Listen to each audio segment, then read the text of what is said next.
ഇനി വളരെ വളരെ പ്രധാനപ്പെട്ട ഒരു വാർത്ത ഈ മണിക്കൂറിൽ വരുന്നു. ഇന്ന് നടന്ന 10ാം ക്ലാസ് കെമിസ്ട്രി പരീക്ഷയുടെ ചോദ്യപേപ്പറും ചോർന്നതായി സംശയം.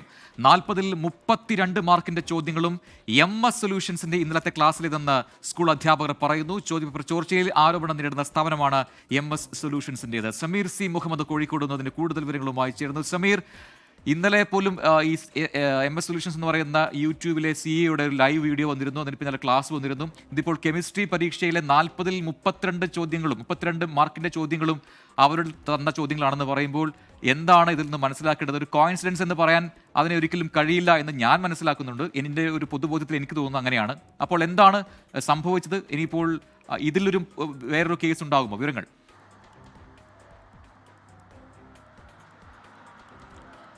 പ്രജിൻ സൂചിപ്പിച്ചതുപോലെ അസ്വാഭാവികമായി സംഭവിക്കുന്നതാണ് എന്ന് നമുക്ക് പറയാൻ കഴിയില്ല. ഇത് വളരെ ആസൂത്രിതമായിട്ട് തന്നെയാണ് ഇത്തരം സംഭവങ്ങൾ ആവർത്തിക്കുന്നത് എന്നാണ് നമുക്ക് മനസ്സിലാക്കാൻ കഴിയുന്നത്. കഴിഞ്ഞ ദിവസം ചോദ്യപേപ്പർ ചോർച്ചയുമായി ബന്ധപ്പെട്ട് വലിയ രീതിയിലുള്ള വിവാദങ്ങൾ ഉണ്ടാവുകയും വിദ്യാഭ്യാസ വകുപ്പ് അന്വേഷണം പ്രഖ്യാപിച്ചു. ഒപ്പം തന്നെ ക്രൈംബ്രാഞ്ചിൻ്റെ അന്വേഷണവും പുരോഗമിക്കുന്നു. ക്രൈംബ്രാഞ്ച് ഇന്നലെ കോഴിക്കോട് DDEയുടെ ഉൾപ്പെടെയുള്ള മൊഴിയെടുക്കുന്നത് ഉൾപ്പെടെയുള്ള നടപടിയിലേക്ക് നീങ്ങിയിരുന്നു. അതുമായി ബന്ധപ്പെട്ടുള്ള നടപടികളും ഉണ്ടായിരുന്നു. ഒപ്പം തന്നെ ഈ സംഭവവുമായി ബന്ധപ്പെട്ട് കൊടുവള്ളി കേന്ദ്രീകരിച്ച് പ്രവർത്തിക്കുന്ന MS സൊല്യൂഷൻസ് എന്നുള്ള സ്ഥാപനമാണ്, ആ ഒരു യൂട്യൂബ് ചാനലാണ് ഇപ്പോൾ ഇതുമായി ബന്ധപ്പെട്ട് ആരോപണം നേരിടുന്നത്.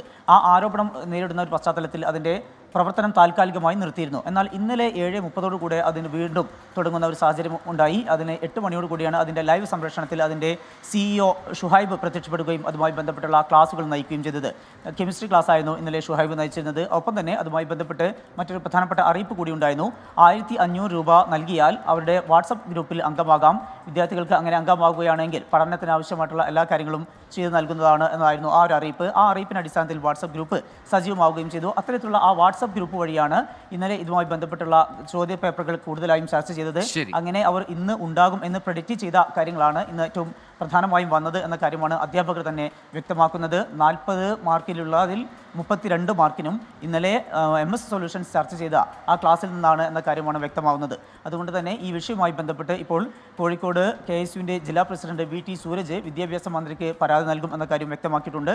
സംഭവത്തിൽ ഓൾറെഡി നേരത്തെ തന്നെ വിദ്യാഭ്യാസ വകുപ്പിന് KSUവും അതുപോലെ യൂത്ത് കോൺഗ്രസും പരാതി നൽകിയിരുന്നു. അതിൻ്റെ അന്വേഷണം നടക്കുന്നുണ്ട്. കൂടാതെ ഇപ്പോൾ ഈ ചോർച്ചയുമായി ബന്ധപ്പെട്ടും പുതിയ ഒരു പരാതി കൂടി നൽകും എന്ന കാര്യമാണ് KSU വ്യക്തമാക്കുന്നത്. പ്രജി, നിലവിൽ ആരോപണ വിധേയരായിട്ടുള്ള MS സൊല്യൂഷൻ സ്ഥാപനം അത് വീണ്ടും ഈ രീതിയിൽ ചോദ്യപേപ്പർ ചോർച്ച സംശയിക്കുന്ന രീതിയിലുള്ള ചോദ്യങ്ങൾ പുറത്തുവിടുന്നു. ഒരു എക്സാം തലേ ദിവസം ആ രീതിയിലാണ് ഇപ്പോൾ കാര്യങ്ങൾ വന്നിരിക്കുന്നത്. 10ാം ക്ലാസ്സിലെ കെമിസ്ട്രി പരീക്ഷയിലാണ് 40 മാർക്കിന് ആകെയുള്ള ചോദ്യങ്ങൾ 32 മാർക്കും MS സൊല്യൂഷൻ്റെ ചോദ്യപേപ്പറിൽ നിന്ന് വന്നത് എന്നാണ് ഇപ്പോൾ കണ്ടെത്തിയിരിക്കുന്നത്, മനസ്സിലാക്കിയിരിക്കുന്നത്. കൂടുതൽ അന്വേഷണം ആ വിഷയത്തിൽ വേണ്ടതുണ്ട്. സമീർ സി മുഹമ്മദാണ് വിവരങ്ങൾ നൽകിയത്.